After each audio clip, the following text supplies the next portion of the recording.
बिहार के मुख्यमंत्री नीतीश कुमार ने गुरुवार को पटना में जेपी गंगा पथ के चौथे फेज का उद्घाटन किया। कहा गया कि चौथे फेज के उद्घाटन के बाद दीघा से दीदारगंज का फासला कम हो जाएगा।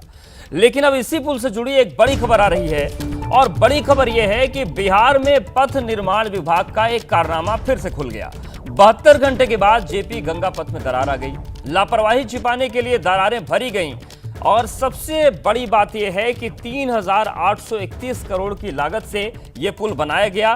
2 दिन पहले ही सीएम नीतीश कुमार ने इसका उद्घाटन किया था, लेकिन अब इस पुल में दरारें आ गई हैं 2 दिन के बाद ही, जिसे भरने की कोशिश भी की गई है। तो सवाल यह है कि बिहार में पथ निर्माण विभाग जो है वो किस तरीके से काम कर रहा है और बिहार क्या पुलों की बदहाली के मामले में देश का ब्रांड एम्बेसडर बन रहा है। अब आपको जेपी गंगा पथ की जो 2 तस्वीरें हैं हम आपको दिखा देते हैं। पहली तस्वीर 10 अप्रैल की है, जब इसका उद्घाटन मुख्यमंत्री नीतीश कुमार ने किया था।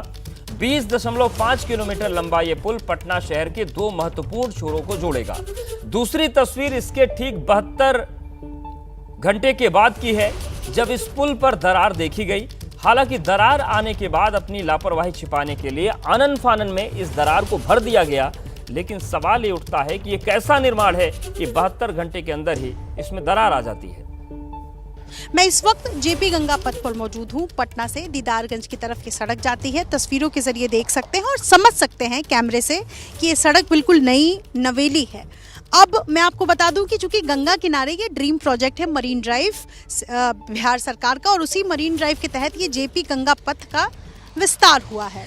3,831 करोड़ की लागत से ये सड़क बनी। 10 अप्रैल को इस सड़क का उद्घाटन हुआ और इसमें ये लंबी दरार आपको नजर आ रही होगी। हालांकि इस वक्त जब मैं यहाँ से ग्राउंड रिपोर्ट तैयार कर रही हूँ, इस दरार को भर दिया गया है, लेकिन थोड़ी देर पहले तक यहाँ बीच सड़क में दोनों तरफ यानी दाईं और बाईं तरफ इस सड़क के लंबी दरार आ गई थी।